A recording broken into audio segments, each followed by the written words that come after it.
ರಾಷ್ಟ್ರದ ಮೊದಲನೆಯ ಪ್ರಧಾನಮಂತ್ರಿ ಪಂಡಿತ್ ಜವಾಹರಲಾಲ್ ನೆಹರು ಅವರ ಜೀವನ ಚರಿತ್ರೆಯನ್ನು ನೋಡಿದಾಗ ಈ ರಾಷ್ಟ್ರಕ್ಕೆ ಅವರು ಕೊಟ್ಟಂತ ಕೊಡುಗೆ ಅವಿಸ್ಮರಣೀಯವಾಗಿರ್ತಕ್ಕಂಥ ವಿಚಾರ.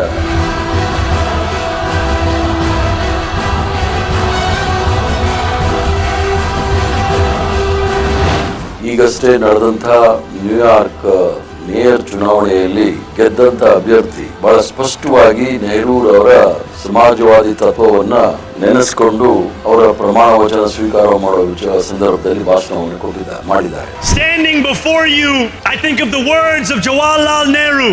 A moment comes but rarely in history when we step out from the old to the new, when an age ends and when the soul of a nation long suppressed finds utterance. Pandit Jawaharlal Nehru ಅವರ ರಾಷ್ಟ್ರೀಯ ಮತ್ತು ಅಂತಾರಾಷ್ಟ್ರೀಯ ಮಟ್ಟದ ಅವರ ವ್ಯಕ್ತಿತ್ವವನ್ನು ನೋಡಿದಾಗ ಅವರಿಗಿದ್ದ ಅಚಲವಾದ ನಂಬಿಕೆ ಪ್ರಜಾಪ್ರಭುತ್ವ ಮತ್ತು ಸಮಾಜವಾದದಲ್ಲಿ ಅಚಲವಾದ ನಂಬಿಕೆ ಇತ್ತು. ಅವರ ಇತಿಹಾಸವನ್ನು ನೋಡಿದಾಗ ಅವರು ಬರೆದಿರ್ತಕ್ಕಂಥ 2 ಮಹತ್ವವಾದ ಪುಸ್ತಕಗಳು ಇಡೀ ರಾಷ್ಟ್ರದಲ್ಲೆಲ್ಲ ಇಡೀ ಜಗತ್ತಲ್ಲೇ ಪ್ರಸಿದ್ಧವಾಗಿರ್ತಕ್ಕಂತಹ Discovery of India, Glimpses of India, world history ಅಂತ ಹೇಳಿ 2 ಪುಸ್ತಕಗಳಲ್ಲಿ ಬಹಳ ಸವಿಸ್ತಾರವಾಗಿ ಬರೆದಿರ್ತಕ್ಕಂಥ ಪುಸ್ತಕ. ಅದರಲ್ಲಿ ನೋಡಿದಾಗ ಅವರ ಜ್ಞಾನ ಮತ್ತು ಪಾಂಡಿತ್ಯ ರಾಷ್ಟ್ರ ಮತ್ತು ಅಂತಾರಾಷ್ಟ್ರೀಯ ಮಟ್ಟದಲ್ಲಿ ಯಾವ ರೀತಿ ಇತ್ತು ಅನ್ನೋದು ಬಹಳ ಸ್ಪಷ್ಟವಾಗಿ ಗೊತ್ತಾಗ್ತದೆ. ನೆಹರೂರವರ ಸಿದ್ಧಾಂತ 4 ಸ್ತಂಭಗಳ ಮೇಲೆ ಇರ್ತಕ್ಕಂಥ ಸಿದ್ಧಾಂತ. ಒಂದು, ಪ್ರಜಾಪ್ರಭುತ್ವದಲ್ಲಿ ಅಚಲವಾದ ನಂಬಿಕೆ, ಸಮಾಜವಾದ, ಜಾತ್ಯತೀತ ತತ್ವ ಮತ್ತು ಅಲಿಪ್ತ ರಾಷ್ಟ್ರಕೂಟದ ಅಂದರೆ ನಾನ್ ಅಲೈನ್ಡ್ ಮೂವ್ಮೆಂಟ್. ಈ 4 ಸ್ತಂಭಗಳ ಮೇಲೆ ಅವರ ರಾಜಕಾರಣ ಮತ್ತು ರಾಜಕೀಯ ಜೀವನ ನಡೆಸಿರ್ತಕ್ಕಂಥದ್ದು ನಾವು ನೋಡಬಹುದು. ನೆಹರೂರವರ ಸ್ವತಂತ್ರ ಹೋರಾಟದ ಸಂದರ್ಭದಲ್ಲಿ ಈಗ ಭಾರತೀಯ ಜನತಾ ಪಾರ್ಟಿ ಅಥವಾ ಜನಸಂಘ ಅಥವಾ RSS ಹಿಂದೂ ಮಹಾಸಭಾದವರಿಗೆ ನೆಹರೂರವರು ಒಂದು ರೀತಿಯ ಖಳನಾಯಕನಾಗಿ ಮಾಡ್ತಕ್ಕಂಥ ಕೆಲಸವನ್ನ ನಿರಂತರವಾಗಿ ಮಾಡ್ಕೊಂಡು ಬಂದಿರತಕ್ಕಂಥ RSS, ಹಿಂದೂ ಮಹಾಸಭಾ ಮತ್ತು ಭಾರತೀಯ ಜನತಾ ಪಾರ್ಟಿ ಅವರ ಸೈದ್ಧಾಂತಿಕ ವಿಚಾರವನ್ನ ವಿರೋಧ ಮಾಡ್ಕೊಂಡು ಬಂದಿರತಕ್ಕಂಥದ್ದು. ಒಂದು ಕಡೆ ಜಾತ್ಯತೀತ ತತ್ವ, ಪ್ರಜಾಪ್ರಭುತ್ವ, ಅಲಿಪ್ತ ನೀತಿ ಮತ್ತು ಈ ವಿಚಾರದಲ್ಲಿ ಬಹಳಷ್ಟು ನಂಬಿಕೆ ಇಟ್ಕೊಂಡಿರ್ತಕ್ಕಂಥ ನೆಹರೂರವರ ಈ ಸಿದ್ಧಾಂತದ ವಿರುದ್ಧ ಸಂಘ ಪರಿವಾರ ಅಥವಾ RSS ಬಹಳ ವಿರುದ್ಧವಾಗಿರ್ತಕ್ಕಂಥದ್ದು. ಅವರು ಜಾತ್ಯತೀತ ತತ್ವ ಅಂದಾಗ ಅವರ ಹಿಂದಿ ಪದದಲ್ಲಿ ಬಹಳ ಸ್ಪಷ್ಟವಾಗಿ ಹೇಳ್ತಾರೆ, ಧರ್ಮ ನಿರಪೇಕ್ಷಿತ ಅಂತ ಹೇಳಿ. ಅದರ ಅರ್ಥ ಯಾವುದೇ ಸಂದರ್ಭದಲ್ಲಿ ಧರ್ಮ ಮತ್ತು ರಾಜಕೀಯ ಮಿಶ್ರ ಆಗೋಂಗಿಲ್ಲ, ಬೆರೆಯೋಂಗಿಲ್ಲ. ರಾಜಕೀಯವೇ ಬೇರೆ, ಸರ್ಕಾರವೇ ಬೇರೆ, ಧರ್ಮವೇ ಬೇರೆ ಅಂತ ಹೇಳಿ ಧರ್ಮ ಖಾಸಗಿ, ಅವರು ಯಾರು ಬೇಕಾದ್ರೂ ಯಾವ ಧರ್ಮವನ್ನು ಸಹ ಪಾಲನೆ ಮಾಡಬಹುದು ಈ ದೇಶದಲ್ಲಿ. ಮತ್ತು ರಾಜಕಾರಣ ಜನರ ಏಳಿಗೆಗಾಗಿ, ಕಲ್ಯಾಣಕ್ಕಾಗಿ ನಡ್ಕೊಂಡ್ ಬಂದಿರತಕ್ಕಂಥದ್ದು ರಾಜಕಾರಣ ವಿಚಾರವಾಗಿ ಸ್ಪಷ್ಟವಾಗಿ ನೆಹರೂರವರು ಹೇಳಿರ್ತಕ್ಕಂಥದ್ದು. ಇದರ ವಿರುದ್ಧವಾಗಿ ಬಹಳ ಸ್ಪಷ್ಟವಾಗಿ ಭಾರತೀಯ ಜನತಾ ಪಾರ್ಟಿ ಅವರ ಸರ್ಕಾರ ಮಾಡಿರತಕ್ಕಂಥದ್ದು ನೋಡಬಹುದು. ಅದರಲ್ಲೂ ಸಹ ಭಾರತ ದೇಶದಲ್ಲಿ ಇದ್ದಂತಹ ಕಂದಾಚಾರಗಳು, ಮೌಢ್ಯಗಳು, ಮೂಢನಂಬಿಕೆ ವಿರುದ್ಧ ಯುವಕರು ಪಾಲ್ಗೊಳ್ಳಬೇಕು, ಅದನ್ನು ತಿಳ್ಕೊಳ್ಬೇಕು ಅಂತ ಮೂಲ ಉದ್ದೇಶದಿಂದ ಅವರು ವೈಜ್ಞಾನಿಕ ಮನೋಭಾವ ಮತ್ತು ವೈಚಾರಿಕತೆ ಬಗ್ಗೆ ಹೆಚ್ಚಿನ ಆಸಕ್ತಿಯನ್ನು ವಹಿಸಿ ನಾಡಿನ ಯುವಕರು ಮೌಢ್ಯ ಮತ್ತು ಮೂಢನಂಬಿಕೆ ವಿರುದ್ಧ ಪ್ರಶ್ನೆ ಮಾಡ್ತಕ್ಕಂಥ ವಿಚಾರವನ್ನು ಹಮ್ಮಿಕೊಳ್ಬೇಕು ಅಂತ ಹೇಳಿ ಬಹಳಷ್ಟು ಒತ್ತು ನೀಡಿದರು. ಕಾರಣ ಈ ಭಾರತ ದೇಶವನ್ನ ಒಂದು ನಾಗರಿಕ ದೇಶವನ್ನಾಗಿ ಬೆಳೆಸಿ, ಅಂದ್ರೆ ಮಾಡರ್ನ್ ಇಂಡಿಯಾ. ಅವರು ಪ್ರಾಣ ಕಳ್ಕೊಂಡಾಗ್ಲೂ ಸಹ ಅಮೆರಿಕದ ನ್ಯೂಯಾರ್ಕ್ ಟೈಮ್ಸ್ ಅಲ್ಲಿ architect of modern India is no more ಅಂತ ಬರೀತಾರೆ. ಅಂದ್ರೆ ಈ ಆಧುನಿಕ ಭಾರತವನ್ನ ಕಟ್ಟಬೇಕಾದ್ರೆ ಯಾವ ರೀತಿಯ ಸಿದ್ಧಾಂತಗಳು, ಯಾವ ತತ್ವದ ಮೇಲೆ ಬೆಳಿಬೇಕು ಅಂತೇಳಿ ಅವ್ರಿಗೆ ಬಹಳ ಸ್ಪಷ್ಟತೆ ಇತ್ತು. ಭಾರತೀಯ ಜನತಾ ಪಾರ್ಟಿಯವರು, ಜನಸಂಘ, RSS ಅವರು ಅವ್ರ ಬಗ್ಗೆ ಬಹಳಷ್ಟು ಟೀಕೆ ಟಿಪ್ಪಣಿಗಳನ್ನ ಮಾಡ್ತಾರೆ. ಅದರಲ್ಲೂ ಸಹ ಕಾಶ್ಮೀರ್ ವಿಚಾರ ಬಂದಾಗ ಭಾರತೀಯ ಜನತಾ ಪಾರ್ಟಿಯವರು ನೆಹರು ಅವ್ರ ಕಾರಣ ಅಂತ ಹೇಳ್ತಾರೆ. ಆರ್ಟಿಕಲ್ 370 ಪಾರ್ಲಿಮೆಂಟ್ ಅಲ್ಲಿ ಚರ್ಚೆ ಮಾಡುವಾಗ ನೆಹರೂರವರು ಹೊರ ರಾಷ್ಟ್ರದ ಪ್ರವಾಸದಲ್ಲಿದ್ದರು. ಆಗ ಆರ್ಟಿಕಲ್ 370 ಪಾರ್ಲಿಮೆಂಟ್ ಅಲ್ಲಿ ಪ್ರಸ್ತಾವನೆ ಮಾಡಿದ್ದು ಮತ್ತು ಪಾರ್ಲಿಮೆಂಟ್ ಅಲ್ಲಿ ಅದನ್ನ ಪಾಸ್ ಮಾಡಿಸಿರ್ತಕ್ಕಂಥದ್ದು ಸರ್ದಾರ್ ವಲ್ಲಭಾಯ್ ಪಟೇಲ್ ಅವರು, VK ಮೆನನ್ ರವರು. ಆದರೆ ಆರ್ಟಿಕಲ್ 370 ಯಾಕೆ ಬೇಕಾಗಿತ್ತು ಸಂವಿಧಾನದಲ್ಲಿ ಅನ್ನೋದು ಸಹ ಸ್ಪಷ್ಟವಾಗಿ ಅದು ಕಾನ್ಸ್ಟಿಟ್ಯೂಂಟ್ ಅಸೆಂಬ್ಲಿನಲ್ಲಿ ಚರ್ಚೆ ಆಗಿದೆ. ನೆಹರೂರವರು ಕಾಶ್ಮೀರನ್ನ ಭಾರತ ದೇಶ ಇಬ್ಬಾಗ ಆಗೋ ಸಂದರ್ಭದಲ್ಲಿ ಕಾಶ್ಮೀರ ಅವ್ರನ್ನ ಬಿಟ್ಕೊಟ್ಬಿಟ್ರು ಅಂತ ಹೇಳಿ ಬಹಳ ಅಪಪ್ರಚಾರವನ್ನ RSS ಅವರು ಮಾಡ್ತಾರೆ.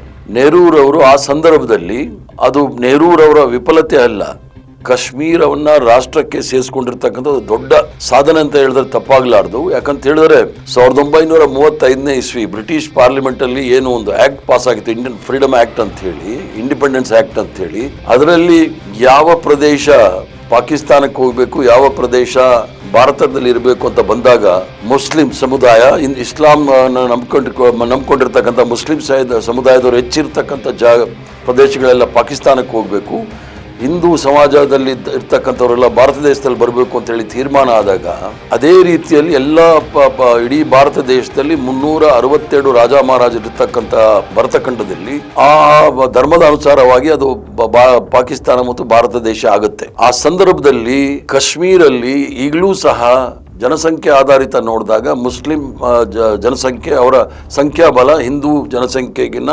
ಸಂಖ್ಯಾಬಲದ ಹೆಚ್ಚಾಗಿದೆ. ಅದನ್ನ ಭಾರತ ದೇಶದಲ್ಲಿ ಉಳಿಸ್ಕೊಂಡಿರ್ತಕ್ಕಂಥ ಕೀರ್ತಿ ಅದು ಪಂಡಿತ್ ಜವಾಹರ್ಲಾಲ್ ನೆಹರೂಗೆ ಸಲ್ಲುತ್ತೆ ವಿನಃ ನೆಹರೂರವರ ಕಾರಣದಿಂದ ಕಾಶ್ಮೀರ ಕೆಟ್ಟಿದೆ ಅಂತ ಹೇಳ್ತಕ್ಕಂಥದ್ದು ಬಹಳ ತಪ್ಪಿನ ವಿಚಾರ.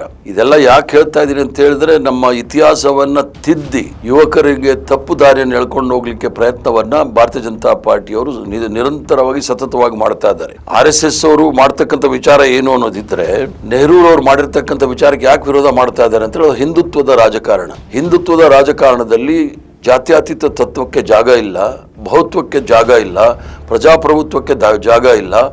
ಯಾವುದೋ ಒಂದು ಧರ್ಮದ ಆಧಾರಿತ ಅಂದರೆ ಭಾರತೀಯ ಜನತಾ ಪಾರ್ಟಿಯವರು RSS ಅವರು ಹಿಂದುತ್ವ ಅಂತ ಹೇಳಿದ್ರೆ ಅವರು ಹಿಂದೂ ಧರ್ಮದ ಪರ ಇಲ್ಲ, ಅವರು ಅಲ್ಪಸಂಖ್ಯಾತರ ವಿರುದ್ಧ ಇರತಕ್ಕಂಥವ್ರು. ಗೋಲ್ವರ್ಕರ್ ಅವರ ಬಂಚ್ ಆಫ್ ಥಾಟ್ಸ್ ಅಲ್ಲಿ ಬಹಳ ಸ್ಪಷ್ಟವಾಗಿ ಹೇಳಿರ್ತಕ್ಕಂಥವ್ರು ಈ ದೇಶದ ಒಳಶತ್ರುಗಳು ಅಂತೇಳಿ ಅಲ್ಪಸಂಖ್ಯಾತರು ಮತ್ತು ಕಮ್ಯುನಿಸ್ಟರು ಅಂತೇಳಿ 2 ಅಲ್ಪಸಂಖ್ಯಾತರ ಧರ್ಮವನ್ನ ಸೂಚಿಸಿದ್ದಾರೆ. ಅದರ ಅನುಗುಣವಾಗಿ ಇವರು ಕೆಲಸ ಮಾಡ್ತಕ್ಕಂಥದ್ದು RSS ಅವರು. ಆದ್ರಿಂದ ನೆಹರೂರವರನ್ನ ಅವರ ವಿರುದ್ಧ ಎಷ್ಟೇ ಅಪಪ್ರಚಾರ ಮಾಡಿದ್ರೂ ಸಹ ಅಂತಾರಾಷ್ಟ್ರೀಯ ಮಟ್ಟದಲ್ಲಿ ನೆಹರೂರವರ ಕೊಡುಗೆ, ಅದರಲ್ಲೂ ಸಹ ಅಲಿಪ್ತ ರಾಷ್ಟ್ರಕೂಟದಲ್ಲಿ ಅವರ ಕೊಡುಗೆ ಯಾರೂ ಸಹ ಮರೆಯೋಂಗಿಲ್ಲ. ಆದ್ರಿಂದ ಪ್ರಜಾಪ್ರಭುತ್ವದಲ್ಲಿ ಸಮಾಜವಾದದಲ್ಲಿ ನಂಬಿಕೆ ಇಟ್ಕೊಂಡಿರ್ತಕ್ಕಂಥ ಎಲ್ಲರೂ ಸಹ ಅವ್ರನ್ನ ನೆನೆಸ್ತಾರೆ. ಅದಲ್ಲದೆ ಇನ್ನೂ ಹಲವಾರು ವಿಚಾರಗಳನ್ನ ಅವರ ಕೊಡುಗೆಗಳು ಏನು ಅಂತ ನೋಡಿದಾಗ 1929 ಇಸ್ವಿನಲ್ಲಿ ಅಖಿಲ ಭಾರತ ಕಾಂಗ್ರೆಸ್ ಸಮಿತಿ ಅಧ್ಯಕ್ಷರಾಗ್ತಾರೆ. ಆ ಸಂದರ್ಭದಲ್ಲಿ ಬಹಳ ಸ್ಪಷ್ಟವಾಗಿ ಈ ರಾಷ್ಟ್ರಕ್ಕೆ ಡೊಮಿನಿಯನ್ ಸ್ಟೇಟ್, ಆಧಿಪತ್ಯ ರಾಷ್ಟ್ರ ಇದಾಗೋದು ಬೇಕಾಗಿಲ್ಲ, ಯಾಕಂದ್ರೆ ಬ್ರಿಟಿಷ್ ಮಹಾರಾಣಿ ಕೆಳಗಡೆ ನಾವು ಇರೋದು ಬೇಕಾಗಿಲ್ಲ, ನಮಗೆ ಪೂರ್ಣ ಸ್ವರಾಜ್ಯ ಬೇಕು ಅಂತೇಳಿ ಅವರ ತೀರ್ಮಾನದ ಅನುಗುಣವಾಗಿ ನಾವು ಪೂರ್ಣ ಸ್ವರಾಜ್ಯ ಅಂಥೇಳಿ ಅವರು ಜನವರಿ 26, 1930 ಇಸ್ವಿನಲ್ಲಿ ಈ ಭಾರತ ದೇಶದ ಸ್ವತಂತ್ರ ಭಾರತವನ್ನ ಘೋಷಣೆ ಮಾಡ್ತಾರೆ. ಇದು ಬಹಳ ಇತಿಹಾಸದಲ್ಲಿ ಬಹಳಷ್ಟು ಜನ ತಿಳ್ಕೊಂಡಿರಲ್ಲ. ಅದರ ಜೊತೆಗೆ ಆ ಒಂದು ಸಂದರ್ಭದಲ್ಲಿ ಮೋತಿಲಾಲ್ ನೆಹರೂರವರು ಮತ್ತು ಮಹಾತ್ಮ ಗಾಂಧಿಯವರು ಸಹ ಈ ಭಾರತ ದೇಶದಲ್ಲಿ ಅಷ್ಟೊಂದು ವಿದ್ಯಾವಂತರ ಸಂಖ್ಯೆ ಇಲ್ಲ, ಕಡಿಮೆ ಇದೆ. ನಮ್ಮ ದೇಶದಲ್ಲಿ ವಿದ್ಯಾವಂತರ ಸಂಖ್ಯೆ ಆಗೋವರೆಗೂ ಸಹ ನಾವು ಬ್ರಿಟಿಷ್ ಮಹಾರಾಣಿ ಅಡಿಯಲ್ಲೇ ಡೊಮಿನಿಯನ್ ಸ್ಟೇಟ್ ಆಧಿಪತ್ಯದಲ್ಲೇ ಇರೋಣ ಅಂತ ಹೇಳಿ ತೀರ್ಮಾನ ತೆಗೆದುಕೊಂಡಾಗ ಪಂಡಿತ್ ಜವಾಹರ್ಲಾಲ್ ನೆಹರೂರವರು ಮಹಾತ್ಮ ಗಾಂಧಿಯವರು ಮತ್ತು ಅವ್ರ ತಂದೆ ಮೋತಿಲಾಲ್ ನೆಹರೂರವರ ವಿರುದ್ಧ ತೀರ್ಮಾನವನ್ನು ತೆಗೆದುಕೊಂಡು ಪೂರ್ಣ ಸ್ವರಾಜ್ಯ ಅಂತ ಹೇಳಿ ಮಾಡ್ತಾರೆ. ಈ ಇತಿಹಾಸ ಬಹಳ ಅದ್ಭುತವಾದ ಇತಿಹಾಸ, ಸ್ವತಂತ್ರ ಹೋರಾಟದ ಇತಿಹಾಸ. ದುರಂತ ಕಾಂಗ್ರೆಸ್ ಪಕ್ಷದವರು ತಿಳ್ಕೊಳಕ್ ಹೋಗಿಲ್ಲ, ಅದು ಜನ ಸಹ ಮರಿತಾ ಇದ್ದಾರೆ. ಈ ಸಂದರ್ಭದಲ್ಲಿ ಯುವಕರಲ್ಲಿ ನಾವು ಒಂದು ರೀತಿಯ ಜಾಗೃತಿಯನ್ನ ಮೂಡಿಸಿ, ಎಷ್ಟು ಅದ್ಭುತವಾದ ದೇಶ ಇದು ಭಾರತ ದೇಶ, ನಮ್ಮ ಪೂರ್ವಜರು ಈ ಭಾರತ ದೇಶಕ್ಕೆ ಸ್ವತಂತ್ರವನ್ನ ಕೊಟ್ಟಿದ್ದಾರೆ ಅನ್ನೋದು ನಾವು ತಿಳ್ಕೊಳ್ಬೇಕು. ನೆಹರೂರವರು ಪ್ರಧಾನಮಂತ್ರಿ ಆದಾಗ ಅಷ್ಟು ಸುಲಭವಾದ ಕೆಲಸ ಏನಿರಲಿಲ್ಲ. ಈ ದೇಶದಲ್ಲಿ ಹಸಿವು, ರೋಗ, ನಿರುದ್ಯೋಗ, ಬಡತನ ಎಲ್ಲವೂ ಸಹ ಇದ್ದಂತ ಸಂದರ್ಭದಲ್ಲಿ 362 ರಾಜ ಮಹಾರಾಜರನ್ನ ಅವರ ಸಂಸ್ಥಾನದಿಂದ ಅವ್ರನ್ನ ಒಂದು ಒಕ್ಕೂಟದಲ್ಲಿ ತರಬೇಕು ಅನ್ನೋದಕ್ಕೆ ಬಹಳಷ್ಟು ಪ್ರಯತ್ನವನ್ನ ಮಾಡಿ, ಅದರಲ್ಲೂ ಸಹ ಕಾಶ್ಮೀರ್, ಜುನಾಗಢ್, ಹೈದರಾಬಾದ್, ಭೋಪಾಲ್, ಮಾಲ್ಡಾ ಅಂತ ಹೇಳಿ ಈ ಪ್ರದೇಶಗಳಲ್ಲಿ, ಇವನ್ ತ್ರಿವೆಂಡ್ರಂ ಸಹ ಅವರು ಈ ಒಕ್ಕೂಟದಲ್ಲಿ ಬರ್ಲಿಕ್ಕೆ ತಯಾರಿಲ್ಲದೆ ಇರೋ ಸಂದರ್ಭದಲ್ಲಿ ಅವರ ಜೊತೆಗೆ ಮಾತುಕತೆಯ ಮೂಲಕ ಸರ್ವ ಪ್ರಯತ್ನವನ್ನು ಮಾಡಿ ಒಂದು ರಾಷ್ಟ್ರದ ಪರಿಕಲ್ಪನೆಯನ್ನು ಕೊಟ್ಟಿರ್ತಕ್ಕಂಥದ್ದು ಮಹಾತ್ಮ ಗಾಂಧಿ ಅವರು, ಜವಾಹರ್ಲಾಲ್ ನೆಹರು ಅಂತ ತಪ್ಪಾಗ್ಲಾರ್ದು. ಕಾಶ್ಮೀರ್ ವಿಚಾರ ಬಂದಾಗ ಅದು ಯುನೈಟೆಡ್ ನೇಷನ್ಸ್ಗೆ ಹೋಗಿದೆ ಅಂತ ಅದರಲ್ಲೂ ಸಹ ನೆಹರು ಅವ್ರನ್ನ ಇವರು ದೂಷಿಸ್ತಾರೆ. ಆದರೆ ನೆಹರೂರವರು ಯಾವುದೇ ಕಾರಣಕ್ಕೆ ಕಾಶ್ಮೀರನ್ನು ನಾವು ಬಿಟ್ಕೊಳಕ್ ಆಗೋದಿಲ್ಲ, ಇದು ಇಂಟಿಗ್ರಲ್ ಪಾರ್ಟ್ ಆಫ್ ಇಂಡಿಯಾ ಅಂತ ಹೇಳಿ ಹೇಳ್ತಾರೆ. ಅದರ ಜೊತೆಗೆ ಹೈದರಾಬಾದಲ್ಲಿ ಆದಾಗ, ರಜಾಕ್ ಮೂವ್ಮೆಂಟ್ ಆದಾಗ ಅದರಲ್ಲಿ ನಿಜಾಮರ ವಿರುದ್ಧ ಸೈನ್ಯ ಕಾರ್ಯಾಚರಣೆ ಮಾಡಿ ನಾವು ಹೈದರಾಬಾದನ್ನ ಈ ರಾಷ್ಟ್ರದ ಒಳಗಡೆ ಸೇರಿಸ್ಕೊಳ್ತೀವಿ. ಜುನಾಗಢ್ ಅವರು ಅವರಾಗ ಅವರೇ ಹಿಂದೂ ಮೆಜಾರಿಟಿ ಬಹುಸಂಖ್ಯಾತರು ಇದ್ದ ಅವರಾಗ ಅವರೇ ಬಿಟ್ಕೊಟ್ಟು ಹೋಗ್ತಾರೆ. ಇವೆಲ್ಲ ಇತಿಹಾಸ. ಆದ್ರಿಂದ ನೆಹರೂರವರ ಕೊಡುಗೆ ಏನಿತ್ತು ಅಂದ್ರೆ, ಈ ದೇಶವನ್ನು ಯಾವ ರೀತಿ ನಾವು ಮುಂದೆ ತೆಗೆದುಕೊಂಡು ಹೋಗ್ಬೇಕು ಅಂತ ಯೋಚನೆ ಮಾಡಿದಾಗ ಬಹಳ ಸ್ಪಷ್ಟವಾಗಿ ಅವರು ಸಾರ್ವಜನಿಕ ಉದ್ಯಮಗಳ ಮೂಲಕ ರಾಷ್ಟ್ರವನ್ನ ಬೆಳೆಸಬೇಕು ಅಂತ ಹೇಳಿ ಉದ್ಯೋಗವನ್ನು ಸೃಷ್ಟಿ ಮಾಡ್ಲಿಕ್ಕೋಸ್ಕರ ಸರ್ಕಾರಿ ಸ್ವಾಮ್ಯದ ಕಾರ್ಖಾನೆಗಳನ್ನು ಸ್ಥಾಪನೆ ಮಾಡ್ತಾರೆ. ಅದಕ್ಕೆ ದೊಡ್ಡ ಲಾಭ ಪಡೆದಿರ್ತಕ್ಕಂಥದ್ದು ಬೆಂಗಳೂರು ನಗರ ಅಂತ ಹೇಳಿ ನಾವು ಯಾರು ಸಹ ಮರೀಲಿಕ್ಕೆ ಆಗೋದಿಲ್ಲ. ಅದು HMT, HAL, BAL, ITI, BML ಯಾವುದೇ ಕಾರ್ಖಾನೆಗಳು ತೆಗೆದುಕೊಳ್ಳಿ. ಅದಕ್ಕೆ ಇವತ್ತು ಬೆಂಗಳೂರು ನಗರ ಏನಾದರೂ ಇಡೀ ಜಗತ್ತಿನಲ್ಲಿ ಸಿಲಿಕಾನ್ ವ್ಯಾಲಿ ಅಂತೇಳಿ ಪ್ರಸಿದ್ಧ ಆಗಿದ್ರೂ ಸಹ ಅದಕ್ಕೆ ಮೂಲಭೂತ ಸೌಕರ್ಯವನ್ನು ಕೊಟ್ಟಿದ್ದಂಥದ್ದು ನೆಹರೂರವರ ದೂರದೃಷ್ಟಿ ಮತ್ತು ಅವರು ಸ್ಥಾಪನೆ ಮಾಡಿದಂಥ ಸಾರ್ವಜನಿಕ ಉದ್ಯಮಗಳ ಮೂಲಕ ಇಷ್ಟು ದೊಡ್ಡ ಒಂದು ಮೂಲಭೂತ ಸೌಕರ್ಯಗಳನ್ನು ಮಾಡಿ ಇವತ್ತು ಬೆಂಗಳೂರು ನಗರ ಇಡೀ ದಕ್ಷಿಣ ಪೂರ್ವ ಏಷ್ಯಾದಲ್ಲಿ ಅತಿ ವೇಗವಾಗಿ ಬೆಳೀತಕ್ಕಂಥ ನಗರವಾಗಿ ಆಗಿರ್ತಕ್ಕಂಥದ್ದು ನೋಡಿದಾಗ ಅದು ನೆಹರೂರವರ ಕೊಡುಗೆ ನಾವೆಲ್ಲರೂ ಸಹ ಜ್ಞಾಪಿಸ್ಕೊಳ್ಬೇಕಾಗುತ್ತೆ. ಆದ್ರಿಂದ ಅದ್ರ ಜೊತೆಗೆ ಯುವಕರು ಯಾವತ್ತೂ ಸಹ ವೈಜ್ಞಾನಿಕ ವಿಚಾರವನ್ನ ಬೆಳೆಸ್ಕೊಳ್ಬೇಕು ಅಂತ ಹೇಳಿ ನೆಹರೂರು ಯಾಕೆ ಹೇಳ್ತಾ ಇದ್ರು ಅಂತ ಹೇಳಿದ್ರೆ, ಈ ದೇಶದಲ್ಲಿ ಇರ್ತಕ್ಕಂಥ ಮೌಢ್ಯಗಳು, ಮೂಢನಂಬಿಕೆಗಳು, ನಾವು ನೋಡ್ಬೇಕಾದ್ರೆ ಕರ್ನಾಟಕದ ಅವರದಾದ ರಾಷ್ಟ್ರಕವಿ ಕುವೆಂಪುರವರು ಹಲವಾರು ಭಾಗದಲ್ಲಿ ಹೇಳಿದ್ದಾರೆ. ಅದನ್ನ ನೆಹರೂರವರು ಸಹ ಪಾಲನೆ ಮಾಡ್ತಾ ಇದ್ರು. ಸ್ವತಂತ್ರ ಭಾರತದಲ್ಲಿ ನಮಗೆ ಸ್ವತಂತ್ರ ಬಂದಾಗ ಈ ದೇಶದ ಸಾಕ್ಷರತೆ ಅಂತಕ್ಕಂಥದ್ದು ಕೇವಲ 11% ಮಾತ್ರ ಇದ್ದಂಥದ್ದು. ಆ ಸಂದರ್ಭದಲ್ಲಿ ವಿದ್ಯೆಗೆ ಹೆಚ್ಚಿನ ಒತ್ತನ್ನು ಕೊಟ್ಟು ಅದರಲ್ಲೂ ಸಹ ಯುವಕರು ವೈಜ್ಞಾನಿಕ ವಿಚಾರಧಾರೆಗಳು, ವೈಜ್ಞಾನಿಕ ಮನೋಭಾವ ಮತ್ತು ವೈಚಾರಿಕತೆಯನ್ನು ರೂಢಿಸ್ಕೊಳ್ಬೇಕು ಅಂತೇಳಿ ಈ ದೇಶದಲ್ಲಿ IIT ಮತ್ತು IIM ಮತ್ತು ಇಂಡಿಯನ್ ಇನ್ಸ್ಟಿಟ್ಯೂಟ್ ಆಫ್ ಸೈನ್ಸ್ ಅಂತ ವಿಚಾರಗಳನ್ನು ಭಾಳಷ್ಟು ದೊಡ್ಡ ದೊಡ್ಡ ಸಂಸ್ಥೆಗಳನ್ನು ಸ್ಥಾಪನೆ ಮಾಡಿದಂಥ ಕೀರ್ತಿ ನೆಹರೂರು ಬರುತ್ತೆ. ಅದಲ್ಲದೆ ನೆಹರೂರವರು ಅವರ ವಿದೇಶಾಂಗ ನೀತಿ ಇವತ್ತಿಗೂ ಸಹ ಯಾವುದೇ ಸಂದರ್ಭದಲ್ಲಿ ಬದಲಾವಣೆ ಮಾಡಲಿಕ್ಕಾಗೋದಿಲ್ಲ. ಇವರ ವಿದೇಶಾಂಗ ನೀತಿಯನ್ನು ಕೆಲವು ತಿದ್ದುಪಡಿ ಮಾಡಿಕೊಂಡು ಪ್ರಯತ್ನವನ್ನು ಭಾರತೀಯ ಜನತಾ ಪಾರ್ಟಿಯವರು ಮಾಡಿದ್ರು. ಪುನಃ ಅದೇ ರಷ್ಯಾದವ್ರ ಮೇಲೆ ಇವರೆಲ್ಲ ವಿಚಾರದಲ್ಲೂ ಸಹ ಅವಲಂಬಿಸಬೇಕಾಗಿರ್ತಕ್ಕಂಥ ಪ್ರಸಂಗ ನಾವು ನೋಡಿದ್ದೀವಿ. ನೆಹರೂರವರ ಸುಮಾರು 9 ವರ್ಷಗಳ ಕಾಲ ಜೈಲು ವಾಸ ಮಾಡಿರ್ತಕ್ಕಂಥದ್ದು ನಾವೆಲ್ಲರೂ ಸಹ ನೋಡಿದ್ದೀವಿ. 9 ವರ್ಷದಲ್ಲಿ ಅವರು ಜೈಲಲ್ಲಿ ಇದ್ಕೊಂಡೇ ಡಿಸ್ಕವರಿ ಆಫ್ ಇಂಡಿಯಾ ಇಂಥ ಎಲ್ಲ ಪುಸ್ತಕಗಳನ್ನ ಬರೆದಿರ್ತಕ್ಕಂಥದ್ದು. ಯಾವುದೇ ಸಂದರ್ಭದಲ್ಲಿ ಬ್ರಿಟಿಷರ ಜೊತೆ ರಾಜಿ ಮಾಡಿಕೊಳ್ಳದೆ ಸ್ವತಂತ್ರ ಹೋರಾಟದಲ್ಲಿ ಪಾಲ್ಗೊಂಡಿರ್ತಕ್ಕಂಥ ಕೀರ್ತಿ ನೆಹರೂರವ್ರಿಗಿದೆ. ನೆಹರೂರವರು ಬೆಳೆದಿರ್ತಕ್ಕಂಥದ್ದು ಮಹಾತ್ಮ ಗಾಂಧಿ ಅವರ ಆಶ್ರಯದಲ್ಲಿ ಬೆಳೆದು ಈ ರಾಷ್ಟ್ರಕ್ಕೆ ಅದರಲ್ಲೂ ಸಹ ಬಡತನ ನಿರ್ಮೂಲನಾ ಕಾರ್ಯಕ್ರಮ ಹೇಗೆ ಆಗಬೇಕು, ಈ ರಾಷ್ಟ್ರವನ್ನು ಯಾವ ರೀತಿ ಅಭಿವೃದ್ಧಿ ಮಾಡಬೇಕು ಅನ್ನೋ ವಿಚಾರದಲ್ಲಿ ಭಾಳ ಸ್ಪಷ್ಟವಾಗಿ ಅವರ ತೀರ್ಮಾನಗಳು.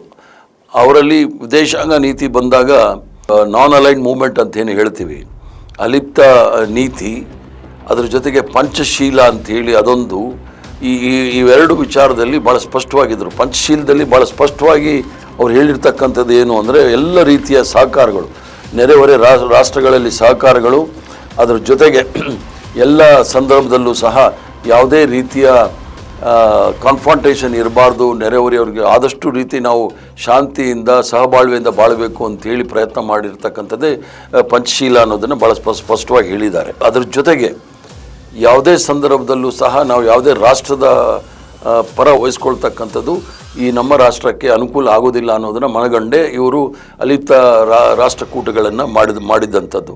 ಆದ್ದರಿಂದ ಯಾವುದೇ ಸಂದರ್ಭದಲ್ಲೂ ಬಂದಾಗ ಸೂಪರ್ ಪವರ್ ಅಂತ ಏನು ಅಮೆರಿಕ ಮತ್ತು ರಷ್ಯಾ ಇತ್ತು, ಅವ್ರ ಜೊತೆ ಯಾವುದೇ ರೀತಿಯ ಒಡಂಬಡಿಕೆ ಮಾಡಿಕೊಳ್ಳಿಲ್ಲ.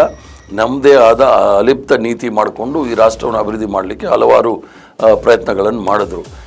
ಆದ್ದರಿಂದ ಈ ಒಂದು ಅವರ ಒಂದು ಹುಟ್ಟುಹಬ್ಬದ ಸಂದರ್ಭದಲ್ಲಿ ನವೆಂಬರ್ 14ನೇ ತಾರೀಕು ಅವರ ಹುಟ್ಟುಹಬ್ಬವನ್ನು ಮಕ್ಕಳ ದಿನಾಚರಣೆ ಅಂತೇಳಿ ಆಚರಣೆ ಮಾಡ್ತಾರೆ. ಅದರ ಮೂಲ ಉದ್ದೇಶ ಈ ರಾಷ್ಟ್ರದ ಮಕ್ಕಳು ಬೆಳೆಯುವಾಗ ಒಳ್ಳೆಯ ವಿದ್ಯಾವಂತರಾಗಬೇಕು, ಆಧುನಿಕ ಭಾರತದ ಪ್ರಜೆಗಳಾಗಬೇಕು, ಹೆಚ್ಚಿನ ವಿದ್ಯಾಭ್ಯಾಸ ಮಾಡಿಕೊಂಡು ವೈಜ್ಞಾನಿಕ ಮನೋಭಾವ ಮತ್ತು ವೈಚಾರಿಕತೆಯನ್ನು ಬೆಳೆಸ್ಕೊಂಡು ಈ ರಾಷ್ಟ್ರವನ್ನು ಮುನ್ನಡೆಗೆ ತರ್ಕೊಂಡು ಹೋಗಬೇಕು ಅನ್ನೋ ಮೂಲ ಉದ್ದೇಶದಿಂದ ಈ ಮಕ್ಕಳಿಗೋಸ್ಕರ ಮೀಸಲಾಗಿಟ್ಟಿರ್ತಕ್ಕಂಥದ್ದು ಅವರ ಒಂದು ದಿನಾಚರಣೆ ಸಂದರ್ಭದಲ್ಲಿ ಅವ್ರು ಯಾವ್ಯಾವ ವಿಚಾರಗಳನ್ನು ನಮ್ಮ ಮುಂದೆ ಇಟ್ಟಿದ್ರು, ಸ್ವತಂತ್ರ ಹೋರಾಟದ ಆಶಯಗಳೇನಿತ್ತು ಅದನ್ನು ಸಂಪೂರ್ಣವಾಗಿ ನಾವು ಅನುಷ್ಠಾನಕ್ಕೆ ತರಲಿಕ್ಕೆ ಎಲ್ಲ ರೀತಿಯ ಪ್ರಯತ್ನ ಮಾಡಬೇಕು ಅಂತೇಳಿ ನಾವೆಲ್ಲರೂ ಸಹ ಪ್ರಯತ್ನ ಮಾಡಬೇಕಾಗಿದೆ. ಭಾರತ ದೇಶಕ್ಕೆ ಸ್ವತಂತ್ರ ಬಂದ ನಂತರ ರಾಷ್ಟ್ರದ ಅಭಿವೃದ್ಧಿಗಾಗಿ ಹಲವಾರು ಕಾರ್ಯಕ್ರಮಗಳನ್ನು ಹಮ್ಮಿಕೊಂಡಿರ್ತಕ್ಕಂಥದ್ದು ಪಂಡಿತ್ ಜವಾಹರ್ಲಾಲ್ ನೆಹರೂರವರ ದೂರದೃಷ್ಟಿ ತಾವು ನೋಡ್ಬೋದು. ಯಾವ ಸುಭಾಷ್ ಚಂದ್ರ ಬೋಸ್ರವರು ಈ ದೇಶದ ಅಭಿವೃದ್ಧಿಗಾಗಿ ಪ್ಲಾನಿಂಗ್ ಕಮಿಷನನ್ನು ನಾವು ಸ್ಥಾಪನೆ ಮಾಡಬೇಕು ಅಂತ ಹೇಳಿ ಘಟನೆ ಮಾಡಿದರು, ಆ ಪ್ಲಾನಿಂಗ್ ಕಮಿಷನ್ ಮೂಲಕ ಪಂಚವಾರ್ಷಿಕ ಯೋಜನೆಯನ್ನು ಮಾಡಿ ಈ ದೇಶದಲ್ಲಿ ಯಾವ ರೈತರಿಗೆ, ಕಾರ್ಮಿಕರಿಗೆ ಮತ್ತು ಯುವಕರಿಗೆ ಯಾವ ರೀತಿ ಸಹಾಯ ಮಾಡಬೇಕು ಅನ್ನೋ ಮೂಲ ದೃಷ್ಟಿ ಇಟ್ಕೊಂಡು ಹಲವಾರು ಕಾರ್ಯಕ್ರಮಗಳು ಹಮ್ಮಿಕೊಂಡ್ರು. ಮೊಟ್ಟ ಮೊದಲನೇದಿಗೆ ಬಾಕ್ರಾನಂಗಲ್ ಡ್ಯಾಮ್ ಶಂಕುಸ್ಥಾಪನೆ ಮಾಡೋ ಸಂದರ್ಭದಲ್ಲಿ ಒಂದು ಭಾಷಣವನ್ನು ಮಾಡ್ತಾರೆ. ಈ ದೇಶಕ್ಕೆ ಮಸೀದಿ, ಮಂದಿರ, ಚರ್ಚ್ ಎಲ್ಲವೂ ಸಹ ಈ ಒಂದು ಬಾಕ್ರಾನಂಗಲ್ ಡ್ಯಾಮ್ ಅನ್ನೋದನ್ನ ಹೇಳ್ತಾರೆ. ಇಡೀ ಪಂಜಾಬ್, ರಾಜಸ್ಥಾನ್, ಹಿಮಾಚಲ್, ಹರಿಯಾಣ, ಡೆಲ್ಲಿವರೆಗೂ ಸಹ ನೀರು ಬರ್ತಕ್ಕಂಥ ದೊಡ್ಡ ಡ್ಯಾಮ್ಗಳನ್ನು ಪ್ರಾರಂಭ ಮಾಡಿರ್ತಕ್ಕಂಥದ್ದೇ ಪಂಡಿತ್ ಜವಾಹರ್ಲಾಲ್ ನೆಹರು. ಅದು ನರ್ಮದಾ ಇರ್ಬೋದು, ಹಿರಾಕುಡ್ ಇರ್ಬೋದು, ಅಥವಾ ತುಂಗಭದ್ರಾ ಇರ್ಬೋದು, ಮತ್ತು ಹಲವಾರು ಡ್ಯಾಮ್ಗಳಿಗೆ ಮಹಾನದಿ ಹಿರಾಕುಡ್ ಡ್ಯಾಮನ್ನು ಸಹ ಮಾಡಿರ್ತಕ್ಕಂಥ ಕೀರ್ತಿ ಪಂಡಿತ್ ಜವಾಹರ್ಲಾಲ್ ನೆಹರೂರವ್ರಿಗೆ ಬರುತ್ತೆ. ಅದರ ಜೊತೆಗೆ ಪಂಡಿತ್ ಜವಾಹರ್ಲಾಲ್ ನೆಹರೂರವರು 1967 ಇಸ್ವಿಯಲ್ಲಿ ಚೈನಾ ಯುದ್ಧ ಘೋಷಣೆ ಮಾಡಿದಾಗ ನಾವು ಸೋಲನ್ನು ಅನುಭವಿಸ್ತೀವಿ. ಆ ಸಂದರ್ಭದಲ್ಲೂ ಸಹ ಅಟಲ್ ಬಿಹಾರಿ ವಾಜಪೇಯಿರವರು ಪಾರ್ಲಿಮೆಂಟ್ ಸದನವನ್ನು ಕರಿಬೇಕು ಅಂದಾಗ ನವೆಂಬರ್ ತಿಂಗಳು 1962 ನವೆಂಬರ್ 8ನೇ ತಾರೀಕು ಪಾರ್ಲಿಮೆಂಟನ್ನು ಕರೆದು ಅಲ್ಲಿ ಚರ್ಚೆಗೆ ಸಂಪೂರ್ಣವಾಗಿ ಅವಕಾಶವನ್ನು ಮಾಡಿಕೊಡ್ತಾರೆ. ಆದರೆ ಈಗಿನ ಪ್ರಧಾನಮಂತ್ರಿಗಳು ಹಿಂದೆ ನಡೆದಂಥ ಪಹಲ್ಗಾಮ್ ವಿಚಾರದಲ್ಲಿ ಆದಂಥ ಘಟನೆಗಳ ನಂತರ ವಿರೋಧ ಪಕ್ಷದವರು ಎಷ್ಟೇ ಪಾರ್ಲಿಮೆಂಟ್ ಕರೆದು ಚರ್ಚೆ ಮಾಡಬೇಕು ಅಂದರೆ ಅದಕ್ಕೆ ಅವಕಾಶ ಮಾಡಿಕೊಡ್ಲಿಲ್ಲ. ಬಟ್ ಅವರ ಆಳವಾಗಿ ಪ್ರಜಾಪ್ರಭುತ್ವದಲ್ಲಿ ಭಾಳ ಆಳವಾಗಿ ನಂಬಿಕೆ ಇಟ್ಕೊಂಡಿರ್ತಂಥ ನೆಹರು ಯಾವುದೇ ವಿಚಾರದಲ್ಲಿ ಸಹ ಪ್ರಜಾಪ್ರಭುತ್ವದ ಮೂಲ ತಿರುಳೇನಿತ್ತು ಚರ್ಚೆಯ ಮೂಲಕ ಸಮಸ್ಯೆಗಳನ್ನು ಬಗೆಹರಿಸ್ತಕ್ಕಂಥ ವಿಚಾರವನ್ನು ಭಾಳ ಅಚಲವಾಗಿ ನಂಬಿಕೆ ಇಟ್ಕೊಂಡಿರ್ತಕ್ಕಂಥದ್ದು. ದೇಶದಲ್ಲಾಗಿದ್ದಂಥ ಡ್ಯಾಮ್ಗಳು, ದೇಶದಲ್ಲಾಗಿದ್ದಂಥ ಕಾರ್ಖಾನೆಗಳು, ದೇಶದಲ್ಲಾಗಿದ್ದಂಥ ದೊಡ್ಡ ದೊಡ್ಡ ವಿದ್ಯಾಸಂಸ್ಥೆಗಳು, ದೇಶದಲ್ಲಾಗಿದ್ದಂಥ All India Institute of Medical Science ಅಂತೇಳಿ ಮೊಟ್ಟಮೊದಲನೇ ಬಾರಿಗೆ ದೊಡ್ಡ ಆಸ್ಪತ್ರೆಯನ್ನು ಡೆಲ್ಲಿಗೆ ಕಟ್ಟಿ ಎಲ್ಲ ಕ್ಷೇತ್ರದಲ್ಲೂ ಸಹ ಅವರ ಛಾಯೆ ಇವತ್ತಿಗೂ ಸಹ ಇದೆ. ಆದ್ದರಿಂದ ನೆಹರೂರವರ ನೆಹರೂಯನ್ ಪಾಲಿಸಿ ಅಂತ ಏನು ಹೇಳ್ತಾರೆ ಅದರ ವಿರುದ್ಧವಾಗಿ ಹಿಂದುತ್ವವನ್ನು ತಂದು ಕೊಟ್ಟಿರ್ತಕ್ಕಂಥದ್ದು ಇವರ ನೆಹರೂಯನ್ ಚಿಂತನೆ ಮತ್ತು ಅವರ ದೂರದೃಷ್ಟಿಯ ವಿರುದ್ಧ ಇರ್ತಕ್ಕಂಥದ್ದೇ ಹಿಂದುತ್ವ ವಿನಃ ಹಿಂದೂ ಧರ್ಮದ ಪರವಾಗಿರ್ತಕ್ಕಂಥ ಹಿಂದುತ್ವ ಯಾವುದೇ ರೀತಿಯ ಇದರಲ್ಲೂ ಸಹ ನಮಗೆ ಕಾಣೋದಿಲ್ಲ. ಆದ್ದರಿಂದ ನೆಹರೂರವರ ಕೊಡುಗೆ ನಾವು ಯಾರೂ ಸಹ ಮರೀಲಿಕ್ಕೆ ಸಾಧ್ಯ ಇಲ್ಲ. ಏನು ಆ ಒಂದು ಸಂದರ್ಭದಲ್ಲಿ ಮೊದಲನೇ ಬಜೆಟ್ ನಾವು ಪ್ರೆಸೆಂಟ್ ಮಾಡಿದಾಗ ನೆಹರೂರವರು ಈ ದೇಶದ ಬಜೆಟ್ 200 ಕೋಟಿ ರೂಪಾಯಿ ಇರಲಿಲ್ಲ, ಇವತ್ತು 45 ಲಕ್ಷ ಕೋಟಿ ರೂಪಾಯಿ. ಅಂದರೆ ಆಗ 200 ಲಕ್ಷ ಕೋಟಿ ಬಜೆಟ್ ಈ ದೇಶದ ಇದ್ದಿದ್ದು 1952 ಇಸ್ವಿ ಮೊದಲನೇ ಬಜೆಟ್ ಮಾಡಿದಾಗ. ಇವತ್ತು 45 ಲಕ್ಷ ಕೋಟಿ ಬಜೆಟ್ ಬರಬೇಕಾದ್ರೆ ಅದಕ್ಕೆ ಮೂಲಭೂತ ಸೌಕರ್ಯಗಳು ಪ್ರಬಲವಾದ ಒಂದು ಅಡಿಪಾಯವನ್ನು ಹಾಕಿರ್ತಕ್ಕಂಥದ್ದೇ ನೆಹರು ಅನ್ನೋದನ್ನು ಯಾರೂ ಸಹ ಮರೀಲಿಕ್ಕಾಗೋದಿಲ್ಲ. ಈ ದೇಶದ ಅಭಿವೃದ್ಧಿಗಾಗಿ ಶಿಕ್ಷಣ ಕ್ಷೇತ್ರದಲ್ಲಿ ಮತ್ತು ಕೃಷಿ ಕ್ಷೇತ್ರದಲ್ಲಿ, ಔದ್ಯೋಗಿಕ ಕ್ಷೇತ್ರದಲ್ಲಿ ಮತ್ತು ವೈಜ್ಞಾನಿಕ ಕ್ಷೇತ್ರದಲ್ಲಿ ಅವರ ಕೊಡುಗೆ ಯಾರೂ ಸಹ ಮರೀಲಿಕ್ಕಾಗೋದಿಲ್ಲ. ಆದ್ದರಿಂದ ನೆಹರೂರವ್ರ ಬಗ್ಗೆ ಇವರು ಎಷ್ಟೇ ಅಪಪ್ರಚಾರ ಮಾಡಿದ್ರೂ ಸಹ ನೆಹರೂರವರ ಕೊಡುಗೆ ಈ ರಾಷ್ಟ್ರ ಮತ್ತು ಇತಿಹಾಸ ಯಾವತ್ತೂ ಸಹ ಮರೆಯೋದಿಲ್ಲ ಅನ್ನೋದನ್ನು ಇತ್ತೀಚೆಗೆ ನಡೆದಂಥ ಏನು ಚುನಾವಣೆ ನ್ಯೂಯಾರ್ಕಲ್ಲಿ ನಡೀತು, ಜೊರಾನ್ ಮಮ್ದಾನಿ ಅವರ ಚುನಾವಣೆಯಲ್ಲಿ ನೆಹರೂರವ್ರನ್ನ ನೆನೆಸ್ಕೊಂಡಿರ್ತಕ್ಕಂಥದ್ದು ನೋಡಿದಾಗ ನೆಹರೂರವರ ಕೊಡುಗೆ ಮತ್ತು ಅವರ ದೂರದೃಷ್ಟಿ ಯಾವತ್ತೂ ಸಹ ಈ ರಾಷ್ಟ್ರ ಮತ್ತು ಅಂತಾರಾಷ್ಟ್ರೀಯ ಮಟ್ಟದಲ್ಲಿ ಜನ ನೆನೆಸ್ಕೊಳ್ತಾರೆ ಅನ್ನೋದು ನಾವೆಲ್ಲರೂ ಸಹ ತಿಳ್ಕೊಂಡು